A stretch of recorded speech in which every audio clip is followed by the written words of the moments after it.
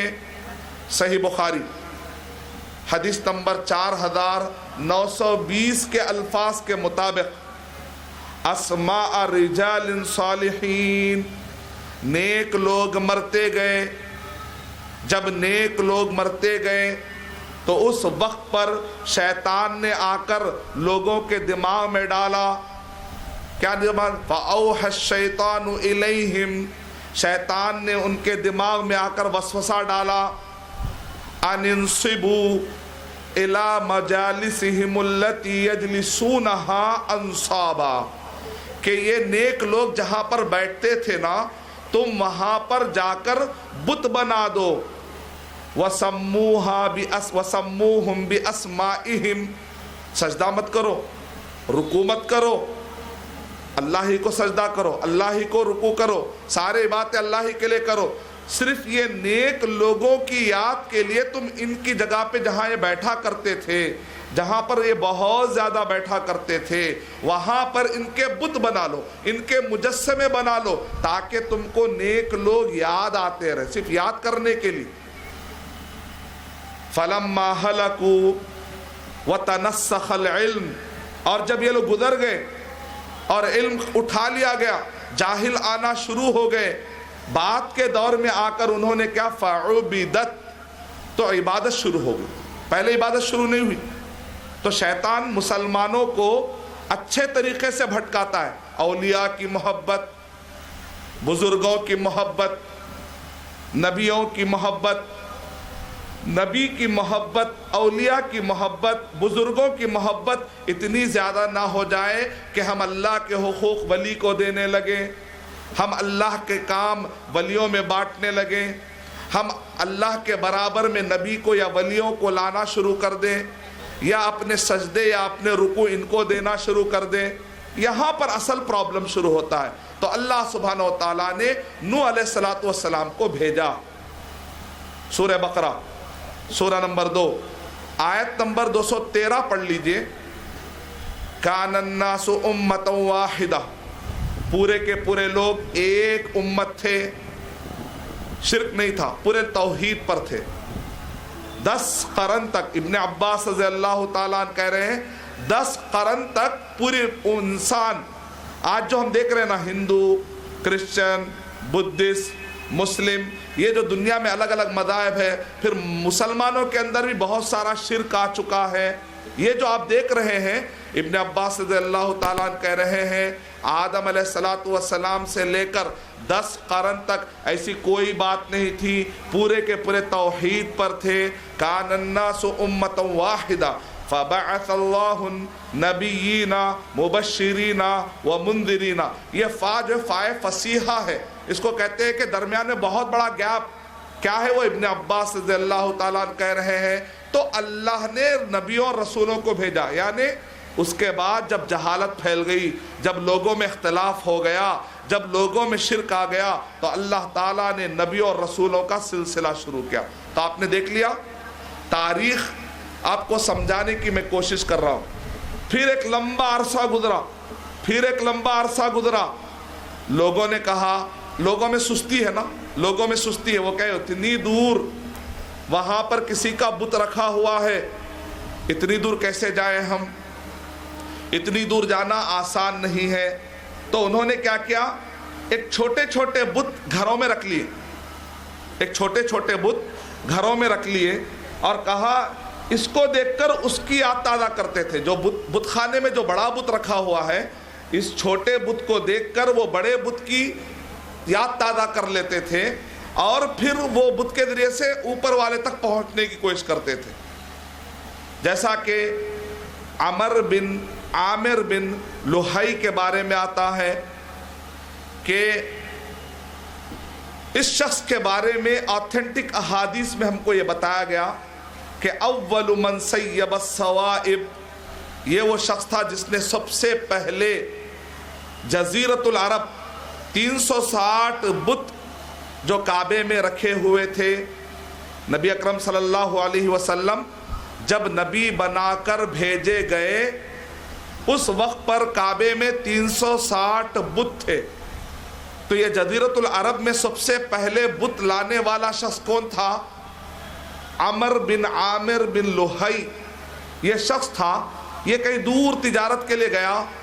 جب واپس آنے لگا تو دیکھا کہ لوگ بتوں کی پوجا کر رہے ہیں. اس نے کہا کہ میں بار بار اتنی دور نہیں جا سکتا. تو اس نے آتے آتے ایک حبل نامی ایک بڑا بت لے کر وہ آ گیا.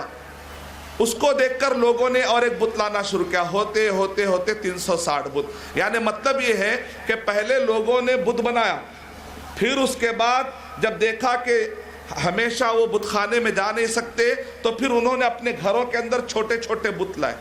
اس طریقے سے شرک پروان چڑھنے لگتا ہے, اس طریقے سے شرک آگے بڑھتے رہتا ہے. اب آئیے جو 5 پوائنٹ میں نے آپ کے سامنے بتائے, اس کی روشنی میں آپ کو تاریخ سمجھنے مدد ملے گی. جیسے جیسے تاریخ بڑھتی گئی, لوگ کیسے کیسے بھٹکتے گئے, کیسے لوگ ہندوازم میں چلے گئے, کیسے لوگ پارسیزم میں چلے گئے, کیسے لوگ کرسچینٹی میں چلے گئے. میں آپ کو سمجھانے کی کوشش کرتا ہوں.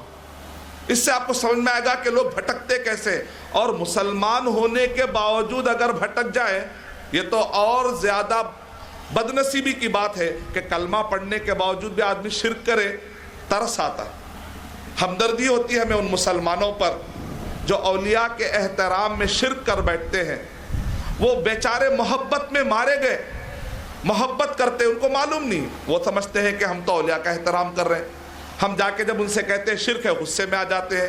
وہ سمجھتے ہیں کہ ہم اولیاء کا احترام نہیں کریں. بھائی اولیاء کا احترام ہم بھی کرتے ہیں, صحابہ کا احترام ہم بھی کرتے ہیں, مسلمان ہیں ہم. نبی کا احترام کرتے ہیں ہم, مسلمان ہیں ہم. انبیاء کرام کا احترام کرتے ہیں. جنت میں جانا تو ہم کو بھی پسند ہے. لیکن اگر کوئی ہم کو کہتا ہے گستاخ ہے یہ لوگ, یہ وہابیت پھیلا رہے ہیں, یہ وہابی لوگ ہیں, یہ گستاخی پھیلاتے ہیں اور یہ لوگ گستاخ ہیں, یہ نبیوں کی عزت نہیں کرتے, یہ صحابہ کی عزت نہیں کرتے, یہ اولیاء کی عزت نہیں کرتے. میرے بھائی عزت کا مطلب کیا ہے؟ اگر آپ سمجھتے ہیں کہ عزت کا مطلب یہ ہے کہ عیسیٰ علیہ السلام کے ماننے والوں نے عیسیٰ علیہ السلام کو اللہ کا بیٹا کہا, تو کیا آپ اس کو عزت سمجھتے ہیں؟ ہم مسلمان عیسیٰ علیہ السلام کو اللہ کا بیٹا نہیں مانتے. تو عیسائی کہتے ہیں کہ مسلمان عیسیٰ علیہ السلام کی عزت نہیں کرتے. ہم کہتے ہیں کہ عزت کا مطلب کیا ہے؟ عزت کا مطلب یہ نہیں ہے کہ اللہ کے حقوق آپ ولی کو دے دیں.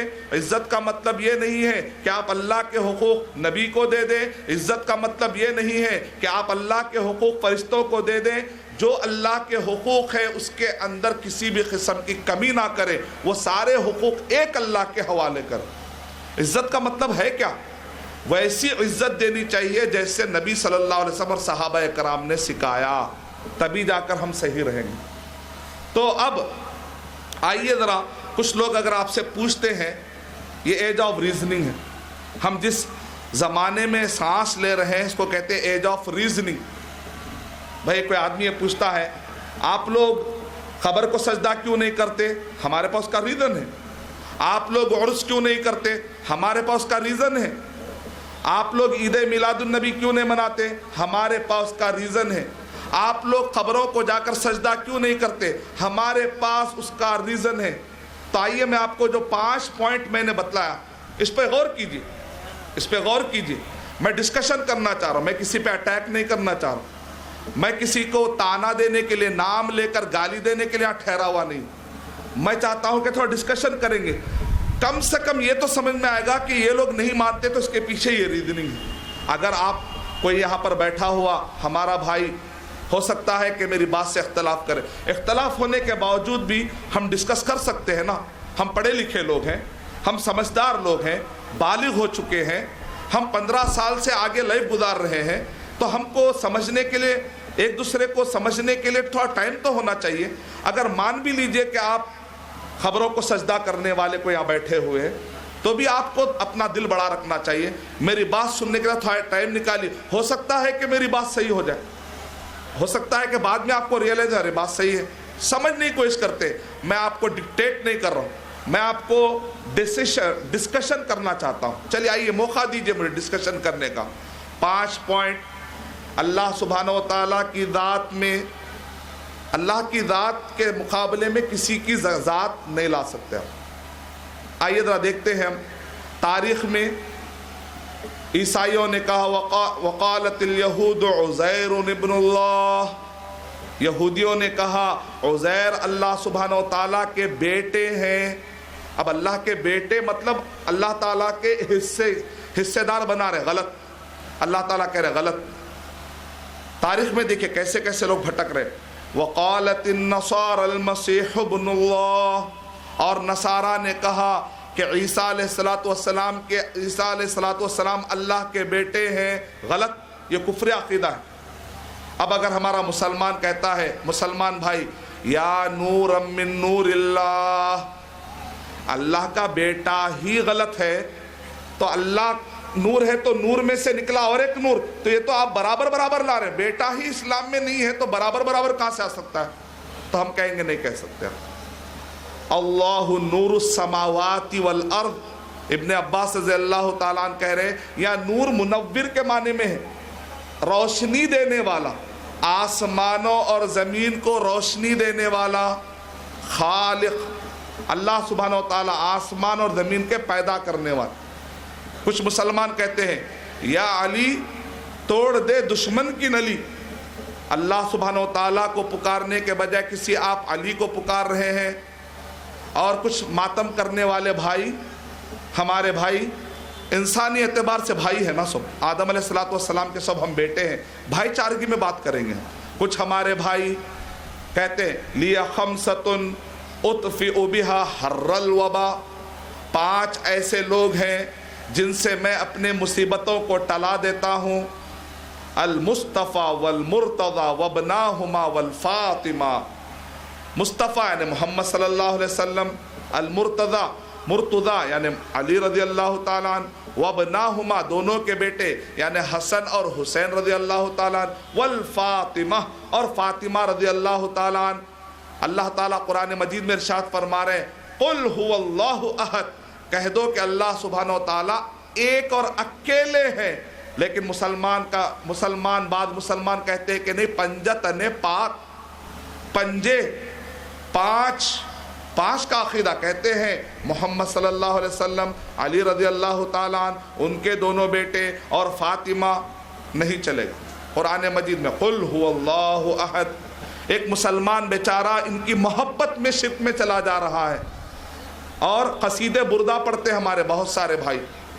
قصیدے بردہ میں کیا ہے؟ شرک۔ یا اکرم الخلق، یا اکرم الخلق من لی الوذ به سواکا، اے اکرم الخلق یعنی محمد صلی اللہ علیہ وسلم، اے یا اکرم، اے محمد صلی اللہ علیہ وسلم، آپ کے علاوہ میں کسی اور کے پاس پناہ کیسے لوں؟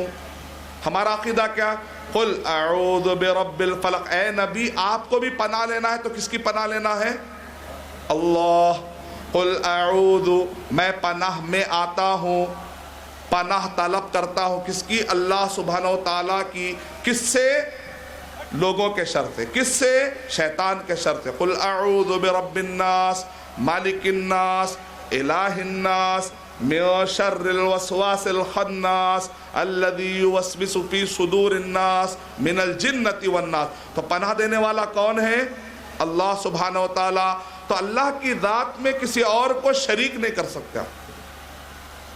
جب نبی اکرم صلی اللہ علیہ وسلم بھیجے گئے عرب، ٹھیک ہے، سعودی عرب، جزیرۃ العرب، آپ غور کریے، تاریخ پڑھیے، رائٹ سائڈ پہ آپ دیکھ رہے جو ایریا ہے، یہ ایریا کا ہے نام کسرا۔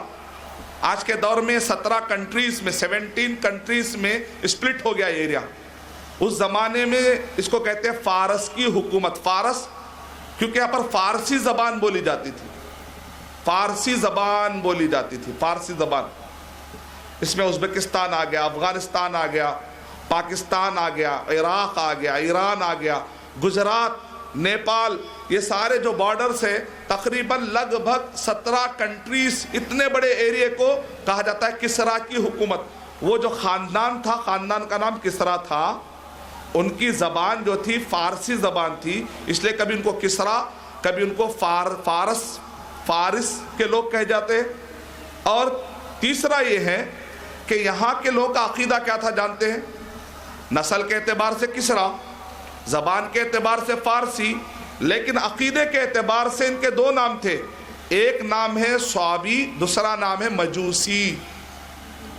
قرآن مجید میں اس کا ذکر ہے، اللہ تعالیٰ نے قرآن مجید میں صابئون کا بھی ذکر کیا ہے، اللہ سبحانہ و تعالیٰ نے قرآن مجید میں مجوسیوں کا بھی ذکر کیا۔ ان کا عقیدہ کیا تھا؟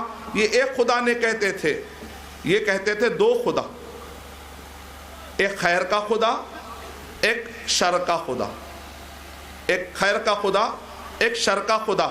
خیر کے خدا کا سمبل، نشانی تھی تارا، تاروں کی پوجا کرتے تھے، اس میں ان کو کہتے ہیں صابئون۔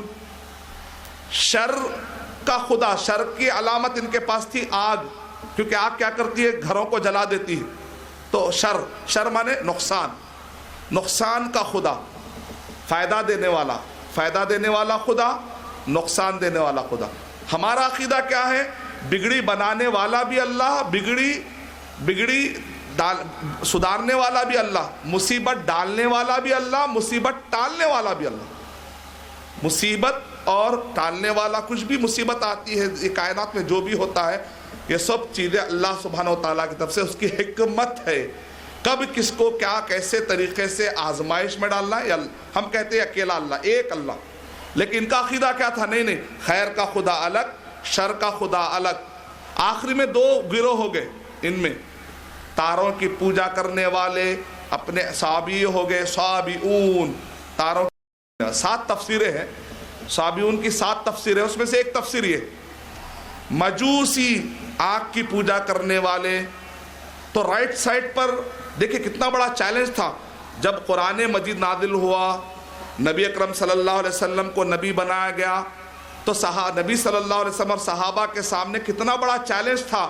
رائٹ سائڈ پر 2 خدا کہنے والے، لیفٹ سائڈ پر کون تھے؟ روم کے لوگ، روم، ان کی نسل روم کی تھی، لیکن ان کا عقیدہ کیا تھا؟ نصرانی، کرسچینٹی، 3 خدا ملا کر ایک خدا، وہ کیا کہتے ہیں؟ 3 ملا کر ایک خدا۔ دیکھیں انسان کیسے بھٹک جاتا ہے، جیسے جیسے زمانہ اس سے پہلے لوگ بھٹک گئے۔ احترام ہے نا، اولیاء کا احترام، نیک لوگوں کا احترام کرتے کرتے انہوں نے سجدہ کرنا شروع کر دیا۔ نوح علیہ السلام کے زمانے کی قوم احترام کرتے کرتے سجدے میں چلے گئی، احترام کے لیمٹس نہیں معلوم۔ بعض لوگ کیا کہتے ہیں؟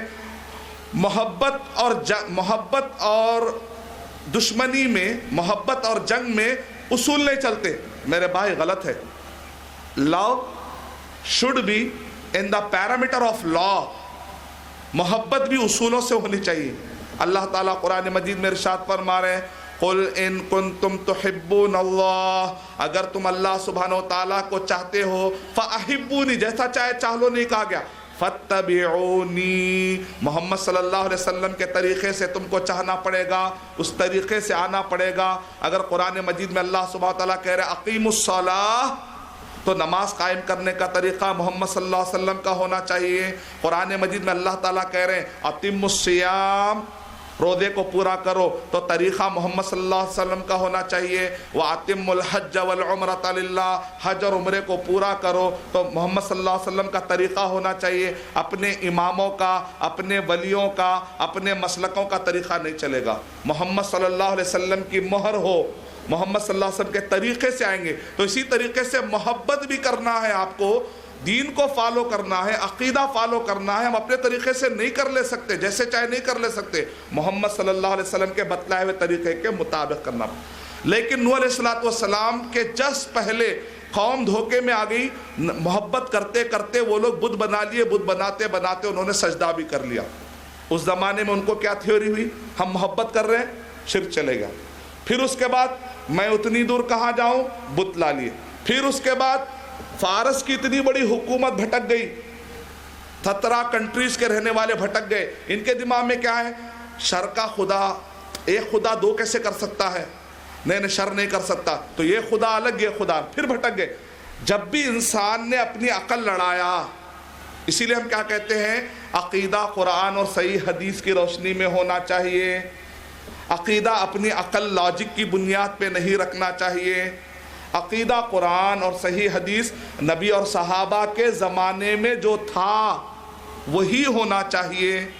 اپنی لاجک لڑائیں گے، سورہ حجرات سورہ نمبر 49 آیت نمبر 1، یا ایھا الذین آمنوا لا تقدموا بین یدی اللہ ورسولہ، اے وہ لوگوں جو ایمان لائے ہو اللہ اور اس کے رسول کے آگے مت بڑھو۔ اب آگے بڑھ گئے، لاجک لڑائیں گے آپ۔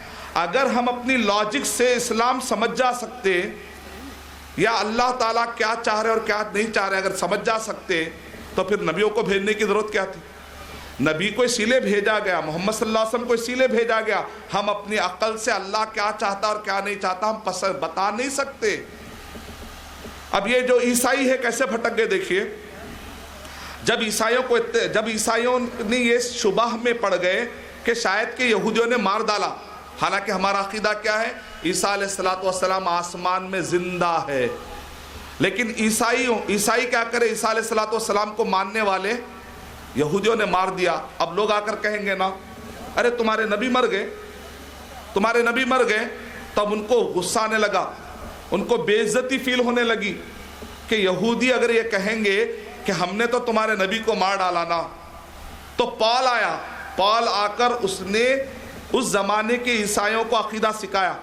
اصل میں تمہارے عیسیٰ علیہ السلام جو ہے نا وہ اس لیے مر گئے کیونکہ وہ اللہ کے بیٹے تھے۔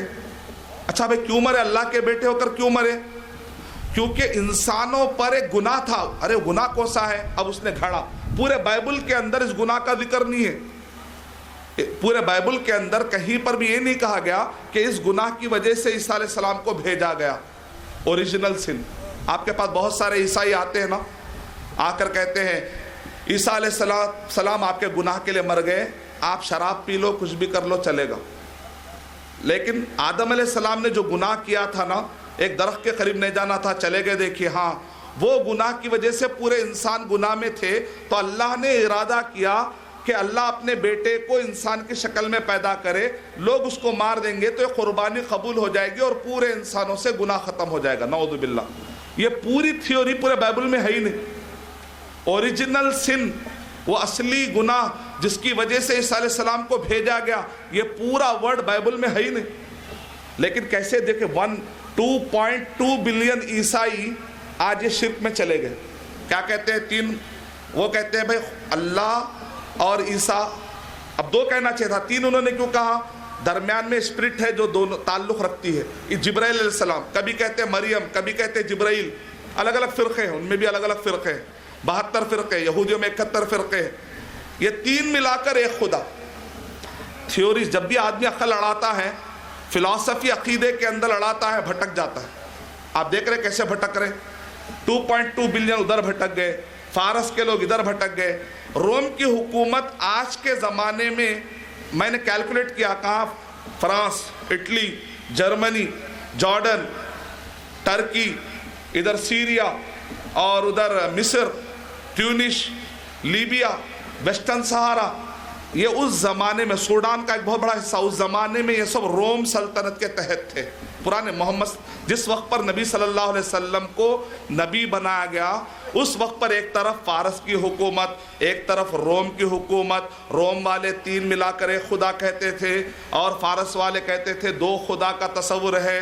اور کفار قریش نے کیا کیا؟ کعبے کے اندر 360 بت، صفا پہ ایک بت اساف، نائلہ، صفا مروہ پہ بت رکھ دیے تھے، اساف اور نائلہ۔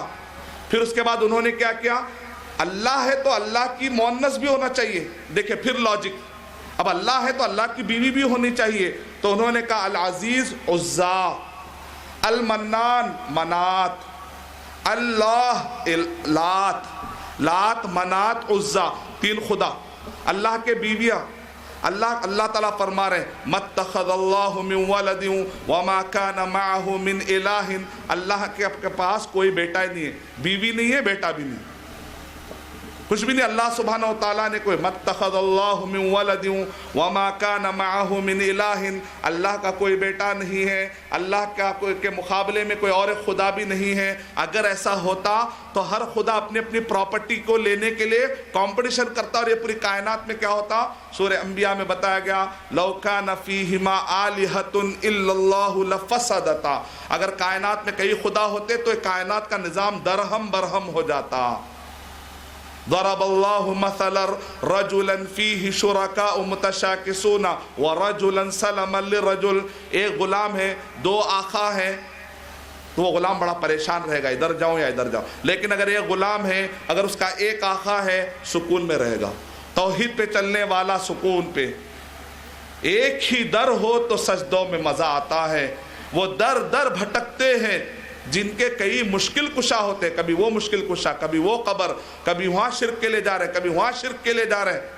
اگر دو خدا ہوتے سنسار میں، اگر دو خدا ہوتے سنسار میں تو دونوں بلا ہوتے سنسار میں.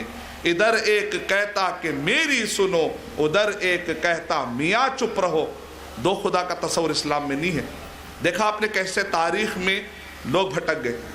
اب ہندوازم کیسے بھٹکا؟ اتنی بڑی قوم ہے، ہندوستان میں تو کروڑوں کی تعداد میں پائے جاتے ہیں، لگ بھگ 80 کروڑ، بلکہ پوری دنیا کے ہندوز جمع کر لیے جائیں تو 100 کروڑ کے بالکل قریب قریب ہے.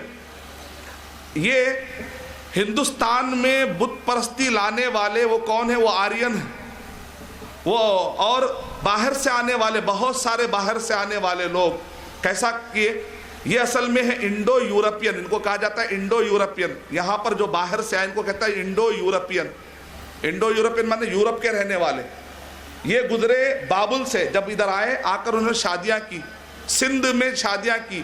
یہ گورے تھے، یہاں پر سولے لوگ تھے، دونوں کی شادیاں ہوئے تو تھوڑا تھوڑا آپ دیکھتے گورے گورے برہمن وہاں سے آتے ہیں. آتے آتے ان کو درمیان میں کیا لگتا ہے؟ دو چیزیں لگتی ہیں، بابل، اور درمیان میں لگتا ہے ان کو فارس. درمیان میں فارس لگتا ہے. تو یہاں سے آتے آتے انہوں نے دو خدا کا، یعنی ہر خیر اور شر، خیر کا خدا ایک، شر کا خدا ایک. ان کے پاس کیا تھا؟ خیر کا خدا الگ، شر کا خدا الگ. انہوں نے یہ تھیوری لائی. ہندوستان میں کیا تھیوری ہے؟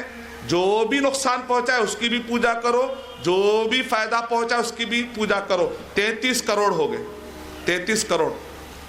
جے پور میں میری ملاقات ہوئی ایک ہندو پنڈت سے. میں نے کہا یہ ایج آف ریزننگ ہے، ڈسکشن کرتے ہیں. آپ ہندو ہیں، میں مسلمان ہوں، بتائیے آپ کا بیک گراؤنڈ کیا ہے؟ تو اس نے کہا کہ میں پنڈت گھرانے کا ہوں، پنڈت گھرانے کا ہوں. میں نے کہا اچھا ہے، ڈسکشن کرنے میں مزہ آئے گا، چلے ڈسکشن کرتے ہیں. آپ اپنی بات رکھیے، میں اپنی بات رکھتا ہوں. اور کیا ہے آپ کا بیک گراؤنڈ؟ کہا کہ میرا تعلق کورٹ کچہری سے. کورٹ کچہری، اچھا، اس کا مطلب آپ کورٹ کچہری سے پڑھے لکھے آدمی ہیں، اور بھی ڈسکشن کرنے مزہ آئے گا. میں نے کہا اچھا یہ کرو، آپ کے کتنے خدا ہیں؟ لگ بھگ 33 کروڑ خدا ہے نا. 33 کروڑ خدا ہے آپ کے، ٹھیک ہے، 33 کروڑ خدا ہے. ہندو تقریباً، ہندو جو بھائی ہیں انسانی اعتبار سے بھائی، تو پورے ہندو ملا کر آپ 33 کروڑ رکھتے ہیں. یہ 33 کروڑ خداؤں میں سے ایک خدا ایسا پیش کریے، وہ ایک خدا میں 10 ایسی صفتیں ہونی چاہیے، پھر ویسی 10 صفتیں دنیا میں کسی کے پاس نہیں ہونی چاہیے. 33 کروڑ میں سے ایک پیش کریے. سمجھ میں آیا سوال؟ 33 کروڑ میں سے ایک خدا ایسا پیش کریے، اس میں 10 صفتیں ہونی چاہیے، پھر وہ 10 صفتیں دنیا میں پھر کسی کے پاس بھی نہیں ہونی چاہیے. تو اس نے بہت دیر سوچنے کے بعد کہا کہ مجھے سمجھ میں نہیں آ رہا، میں کبھی اس پہ غور نہیں کیا. اس نے مجھے پلٹا کے کہا اچھا آپ کہتے ہیں نا اللہ اکیلا آپ کا خدا ہے، آپ کہتے ہیں کہ آپ کا خدا ایک ہے، اللہ ہے، آپ وہ 10 صفت بتاؤ، 10 چیزیں بتاؤ. میں نے کہا بہت سمپل ہے، ہمارے بچے کو بھی یاد ہے، آیت الکرسی، اللہ اللہ، لا الہ الا ہو، نہیں ہے کوئی سچا معبود سوائے اسی کے، اس کے علاوہ کوئی بھی نہیں، اس کے علاوہ کوئی نہیں ہے، سچا معبود کوئی ہے ہی نہیں. ایسا کیوں کہہ رہے بھائی آپ؟ 10 چیزیں غور کریں. الحی القیوم، لا تأخذہ سنۃ ولا نوم. الحی القیوم، لا تأخذہ سنۃ ولا نوم، لہ ما فی السماوات وما فی الارض، ما ذا الذی یشفع عنده الا بإذنہ، یعلم ما بین ایدیہم وما خلفہم، ولا یحیطون بشیء من علمہ الا بما شاء، وسع کرسیہ السماوات والارض ولا یؤودہ حفظہما. 10 چیزیں، وہو العلی العظیم. 10 چیزیں کیا ہے؟ عربی میں نے پڑھا نا. اس کے بعد میں نے اس سے پوچھا کیا ہے یہ؟ میں نے کہا دیکھو ہم مسلمان جس کو خدا کہتے ہیں نا، اس کی پہلی خصوصیت یہ ہے الحیو، وہ زندہ رہنا، سدا زندہ رہنا۔ تو اس نے کہا صاحب میرے دماغ میں 90% جو خدا تھے پورے غائب ہو گئے۔ میں نے کہا کیسے غائب ہو گئے؟ کہا جو بھی خدا دیکھ رہا ہوں میں یہاں سے وہاں تک سب مرے ہوئے ہی ہے۔ جو مرا ہوا ہوتا ہے وہ خدا نہیں ہو سکتا کیا؟ وہ ہماری مرادیں۔ میں نے کہا وہ خود جب مر گیا وہ اپنی مصیبتوں کو خود نہیں بچا سکا، آپ کی مرادیں کیا ٹال سکے گا؟ آپ کے مرادوں کو کیا پورا کر سکے گا؟ وہ مر گیا تو خود سے جا کے دفن نہیں ہو سکتا، وہ مر گیا تو خود سے کفن نہیں پہن سکتا، وہ اتنا کمزور ہے، وہ اپنے آپ کو موت سے نہیں بچا سکا، وہ اپنے آپ کو بیماریوں سے نہیں بچا سکا۔ اب اگر کوئی مر جائے تو مرنے کا دنیا کون دیکھے گا؟ پوائنٹ سا، بہت سا پوائنٹ بولے آپ، بہت زبردست پوائنٹ۔ اگر کوئی پیدا نہیں تھا بعد میں پیدا ہوا، اگر پیدا نہیں تھا بعد میں پیدا ہوا خدا، تو اس سے پہلے کائنات کون چلا رہا تھا؟ پوائنٹ۔ الحیو مطلب جس کی نہ کوئی شروعات ہے، جس کا نہ کوئی اختتام، سدا زندہ رہنا، یہ ہونی چاہیے صفت۔ تو اس نے کہا 90% خدا میرے غائب ہو گئے۔ میں نے کہا 10% کیوں باقی ہے بھی؟ تو اس نے کہا 10% اس لیے کہ کچھ زندہ ہے نا صاحب، تھوڑے تو میرے خدا بھی زندہ ہے۔ میں نے کہا میرے بھائی کبھی وہ پیدا نہ ہو، کبھی اس کا انتقال نہ ہو، وہ آپ جو کہہ رہے ہیں نا کبھی نہ کبھی پیدا تو ہوا نا، پھر بھی ٹھیک ہے میں آگے بڑھتا ہوں for the sake of argument, تسلیما للحجہ، چلیے آگے بڑھتے ہیں۔ سیکنڈ ایسی صفت اللہ کی بتانے والا ہوں، پورے تمہارے 10% پورے غائب ہو جائیں گے۔ القیوم، وہ خود سے قائم ہو اور پوری کائنات کو چلائے، سب اس کے محتاج ہو وہ کسی کا محتاج نہ، سب اس کے محتاج ہو وہ کسی کا محتاج نہ۔ اس نے کہا صاحب پورے غائب ہو گئے اب تو۔ میں نے کہا بھائی اب کیسے غائب ہو گئے؟ تو اس نے کہا ہمارے جتنے بھی ہیں کچھ ایسے بھی ہمارے بھگوان ہیں زندہ ہیں، ان کو کئی ملکوں میں ودا ہی نہ لگا، مطلب ان کو ان کے ہاتھ میں کچھ ہے ہی نہیں، پوری کائنات وہ چلا رہے کیا؟ کئی لوگ تو ان کے اوپر حاوی ہیں، ان کو قانون فالو کرنا ہے۔ میں نے کہا تیسری صفت بتاؤں گا نا تم ہمارے اللہ کو چاہنے لگو گے۔ کیا ہے تیسری صفت؟ لا تأخذہ سنۃ ولا نوم، نیند تو دور کی بات ہے اس کو اونگ تک نہیں آتی، نیند تو دور کی بات۔ اس نے کہا کیا پاورفل خدا ہے صاحب، واقعی مجھے ایسے پاورفل خدا کی تلاش تھی۔ دیکھا آپ نے، جب ہم اللہ کا صحیح تعارف کرا دیں گے، جو لوگ شرک کرتے کیوں کرتے ان کو اللہ کا صحیح تعارف نہیں۔ اگر ایک آدمی کو یہ معلوم ہو کہ اللہ میرا سننے والا ہے، السمیع، اللہ تعالیٰ سننے والا ہے، تو وہ اپنی مرادیں کسی اور کو جا کے کیوں سنائے گا؟ جب پاورفل خدا سن رہا ہے تو میں وہ کمزور جو مر چکے ہیں، جو انتقال کر چکے ہیں، وہ کمزور ہیں، ان کو جا کے میں اپنی داستان کیوں سناؤں گا؟ میں تو اللہ تعالیٰ سے سناؤں گا نا۔ اگر ایک آدمی، جو آدمی قرآن مجید پڑھا ہو وہ کبھی شرک کر ہی نہیں سکتا۔ یا تو اس نے قرآن نہیں پڑھا صحیح طریقے سے، یا تو وہ آدمی یا تو شرک کر رہا ہے، اس کا مطلب ہے تو قرآن برابر اس نے نہیں پڑھا۔ اگر اس نے قرآن مجید پڑھا ہے تو ایسا ہو ہی نہیں سکتا، کہ قرآن مجید میں اللہ تعالیٰ کہہ رہے وَإِذَا سَأَلَكَ عِبَادِي عَنِّي فَإِنِّي قَرِيب، اگر میرے بارے میں آپ سے پوچھے اے اللہ کے نبی صلی اللہ علیہ وسلم تو آپ کہہ دو فَإِنِّي قَرِيب، میں تو بہت قریب ہوں۔ یعنی اللہ تعالیٰ ساتوں آسمانوں کے اوپر عرش کے اوپر ہے۔ اللہ کی ذات کہاں ہے؟ ساتوں آسمانوں کے اوپر عرش پر ہے، لیکن اللہ سبحانہ و تعالیٰ کا علم ہر جگہ ہے، وہ اتنا قریب ہے گویا کہ وہ سن لے رہا ہے ہر چیز، حالانکہ ہے وہ کہاں پر؟ ساتوں آسمانوں کے اوپر عرش کے اوپر ہے۔ الرحمن علی العرش استوى، رحمان کہاں ہے؟ عرش کے اوپر ہے، لیکن وہ سنتا ہے۔ السمیع البصیر ہے، یعلم ما توسوس به نفس، وہ نفس میں کھٹکنے والے چیزوں کو بھی جان لیتا ہے۔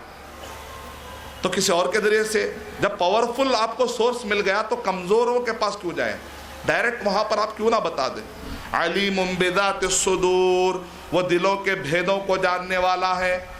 یعلم خائنۃ الاعین وما تخفی الصدور، وہ آنکھوں کے خیانت کو جانتا ہے اور دلوں کے بھیدوں کو جانتا ہے۔ تو اللہ سبحانہ و تعالیٰ ان اللہ کان علیکم رقیبا، بے شک اللہ سبحانہ و تعالیٰ تم کو واچ کر رہے، دیکھ رہے۔ اللہ سبحانہ و تعالیٰ کو ہر چیز معلوم ہے۔ تو اس طریقے سے آپ دیکھیں، آپ